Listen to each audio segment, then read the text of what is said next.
Many people in America consider themselves Christian. In fact, about 65% of Americans say they are Christian. But the question is, how many of them are practicing what they preach? Only 4%. That's crazy, isn't it? I think so. This statistic made me shocked, and I asked myself, am I one of those 4% of people, or just a part of the 65% who call themselves Christian, but don't care much about what the Bible says? I'd like to think I'm part of the 4% because I grew up reading the Bible as a kid. Before I went to school every day, my dad would sit my brother and I down to read a chapter a day and talk about it. This helped me to really understand what the Bible says, and I was informed on what the tenets of my belief system were. This was back in the Middle East,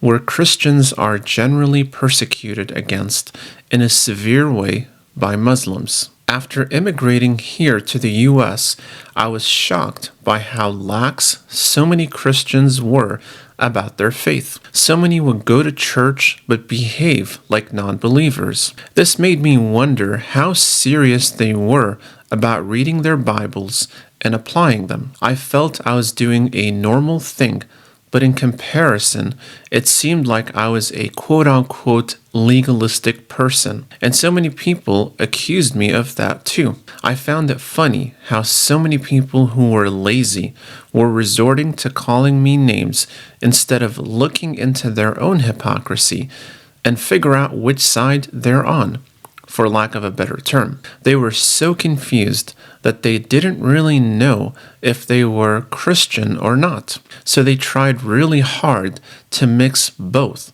in order to please both crowds. But as we know, Jesus says that you cannot please both man and God. This doesn't stop so many people from trying to do both, though. The common thought in the Christian circles is that we need to quote-unquote adapt our approach to how the world is, which has some merit. The problem is that this oftentimes leads to a lot of compromise, which leads to non-believers giving Christians a nice pat on the head, like how one would pat the head of a dog or cat, and then move on and forget about them. In other words, it doesn't lead to people coming to Christ and changing their lives. This results in Christians having lower self-esteem and constantly depending on the approval of the world in order to exist. This strategy is unsustainable, though, because humans are imperfect and they will inevitably let you down. You can't constantly chase a high. Eventually, the high you have is not enough and you need more of it. That's how addiction works, by the way. I'm not optimistic that things will change about the Christian world, though. I think, if anything, many Christians will get worse, just like how the world itself is getting worse. And I don't think it's one of those scenarios where it gets worse before it gets better. No, it gets worse and will continue to get worse because Jesus said this in Matthew 24. Society will continue to dwindle down into abject misery and depravity, and there is absolutely nothing we as Christians can do about that. The only thing we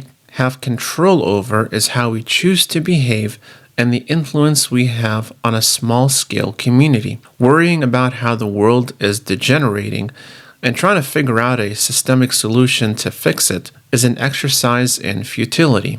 No one person has that kind of power, and the ones who have that power are actually glad to see this societal decay because it plays in their favor. So why would they try to stop it? Either way, this hasn't stopped me from being a Christian because I see it as the ultimate truth. Regardless of how many people in society attack it and how so many Christians are wishy-washy when it comes to their faith, Christianity is truly the ultimate faith, which is going to bring you closer to God. Every other religion and philosophy out there either makes you work for God's approval too much, way too much in fact, or teaches that humans are divine and can create their own heaven on earth. Given historical evidence, It's impossible to accomplish any heaven on earth because humans are primarily self-interested, and they have little to no regard